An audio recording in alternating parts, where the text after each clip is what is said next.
Is it to suggest that the totality of the authority of a democratic government, which is really a civilian-termed monarchy, let me break that down.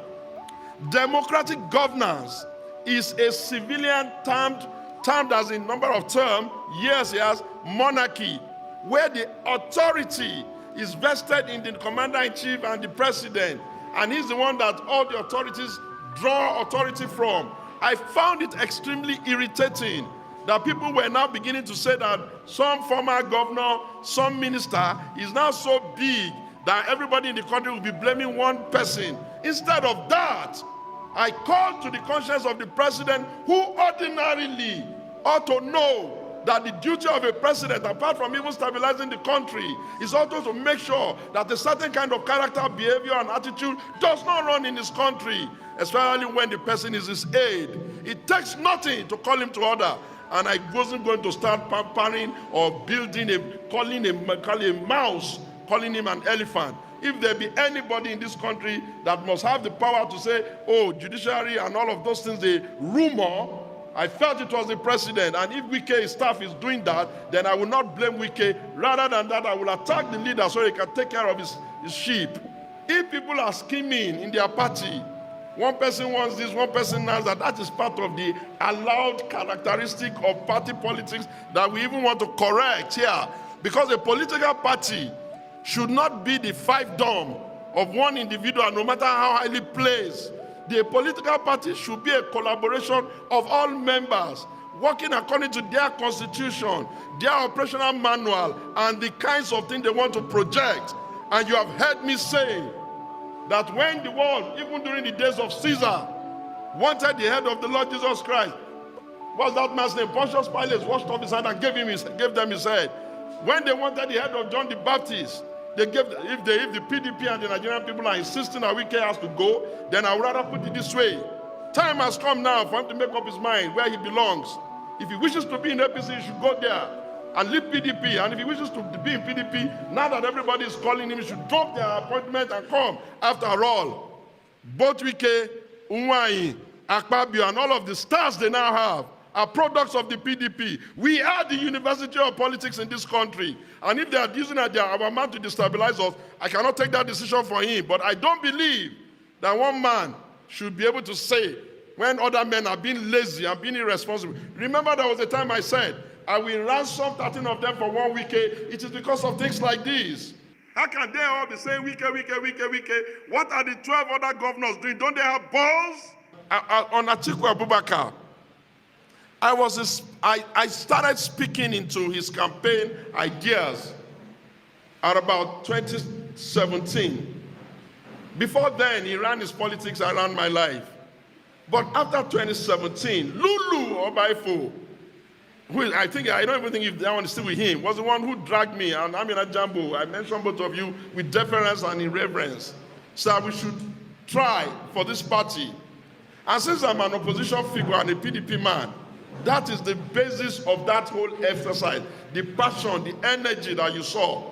By 2023, I clearly was not a spokesperson directly like that, but we enjoy robust relationship and we enjoy very deep understanding of what the struggle, of what he wants to bring to the table.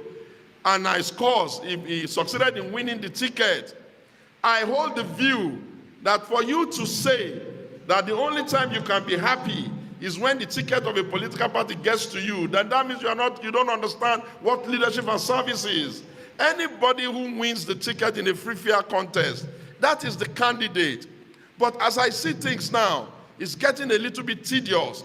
Most people know, and those who don't know, let me tell you now, I know the amount of running around the country I did just to persuade the people of Southeastern extraction in PDP, especially even His Excellency Peter Obi, that look, we're going to destroy this country if we run a country that gives the third leg of our independence struggle the idea that they cannot be president or that there will be a glass ceiling over their head. And in a bid to create a pan-Nigerian politician of them, since I considered Emeka Anyaoku now too old, I went all over Southeast begging people and visited even him, Peter, more than 5 times. But I do know that beyond the pedagogy of language, production to consumption, and so talk, Nation building is a very serious business. And I'm not saying I will not even back him, but we must back him on the consequence, on an assumption that he can get the job done. There's no point in designing an election contest that is only going to bring frustration. After all, who would have argued that Tinubu, given his pedigree and what he has done, take everything away from him? Would you have expected him to be in the villa and be struggling? So that means that there's something beyond what one individual can say, one individual can promise. And so nobody, Atiku has not even told me he's running. I've asked him 2 times. I'll ask him one more time. If he doesn't give an answer, that's it. But the point I'm making is that it's not about him. Anyone who has the heart to develop Nigeria, anyone who has the stamina for democracy, anyone who can speak to the how would we get it done? The how would we get it done? We'll back. And if the burden falls on me, then surely I will tell you, I'll come here and announce you that I'm running for president and let the heavens fall if he wants to fall. So I'm telling you with clarity that it's not about anybody, it's about all of us. Are you happy the way things are? You will look at some locations. The father has misbehaved all over the country. The son will be saying he wants to be senator, he wants to be rep, like you guys are, like we are slaves in this country, in a democracy. No. So it's not about any of them, but it's also about all of them. We will all take a decision together. We will look at them. Anybody who does not present himself for the interrogation of the media, you have no right voting for him. A man who promises nothing cannot be held to anything. I'm beginning to see that the political parties as presently structured, they are beginning to appear as a platform of a fait accompli. What do I mean by that? Political parties, let's say the 3 of them that are a little bit, that did well the last time. PDP, APC, and Labour. Can you imagine if they don't clean up their own internal processes? And their internal processes make it difficult for beautiful people of ideas like myself and yourself to be able to aspire. Can you imagine if in a crooked manner, they only throw us the worst of us, and then we get to the vote day, there's no independent candidacy, and then the citizens of Nigeria will have to choose between 2 fingers of a leprosy hand? That doesn't make sense. So what this platform is meant to do is that we will engage the country. We will engage the citizens. Those who say they want to be president or whatever, we will engage them together. And hopefully we will together take a decision that all things considered, this is the best man now. And it will not matter what party we belong to. We will then all go out and tell our people they will not use the political party to frustrate the vision and the dream of this nation for greatness, that this is the way. That's why we called it the alternative. So that at every point in time, via the town hall meetings, via the conversations, via the polling, via the energy that we see that they are bringing to the table, via the issues they are discussing and the how, it's not enough for people to be using buzzwords. We have gotten to a point now where we must even be interrogating, how do they even want to do it? Are we going to accept the status quo where political parties will just do things that are against common sense, and then we'll all be stuck or forced to just be complaining and murmuring? No, we won't do that. And if it means we have to find another political party and tell all Nigerians that all things considered, this is where we think the way is, then that will be it.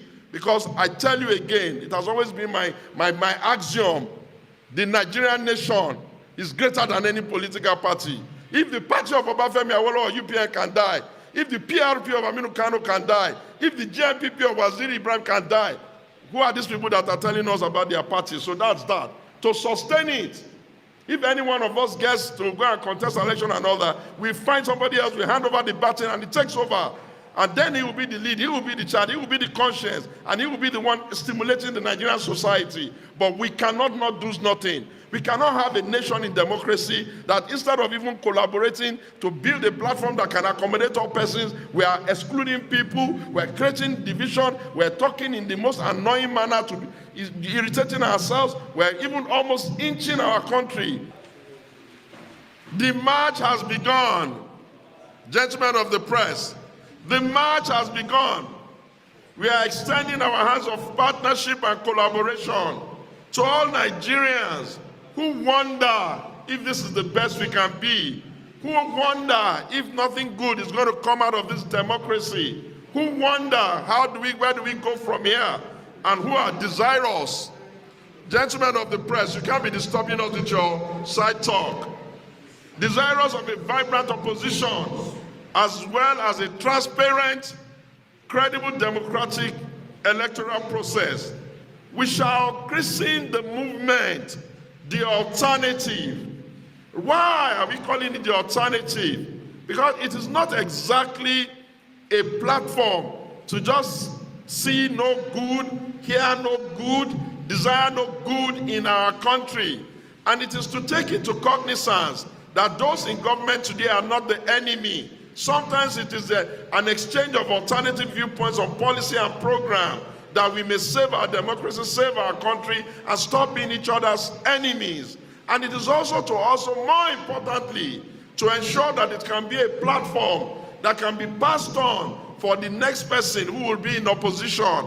For being a strong PDP member, my very self, never leaving the party, committed and holding the party, I understand that those who are in government today will surely be in opposition tomorrow. And by the grace of God, and if it is the will of the Nigerian people, those who are in opposition today must surely become maybe in government tomorrow. Therefore, we're looking for a platform that can stand the test of time, that can do better than what our forebearers have done. For whereas they had very little opportunities of training, they had very little historical books of their own African experiences, we, their children and grandchildren, can stand on the giant of the ideals of our final fathers, the Tafawa Balewas of this world, the Ahmadu Bellos of this world, the Bafemi Awolowo of this world, the Azikiwes of this world, and such great men, the J-Stackers of this world, men and women too, who have taught that this nation, under God, being the most populous black nation on earth, has a right to tell the world, we are here now, and we deserve to be taken seriously. And for anyone to take us seriously, we first of all have to clean up our own mess. Democracy has only one promise, and that is the promise that the child of anybody within the Nigerian space who is automatically qualified and not disqualified by law is entitled to participate. Therefore, ladies and gentlemen, this is why we have invited you. My name is Otumba Shuwomi. I am the chief convener and the promoter of this idea, and by the grace of God, you will find me never to fall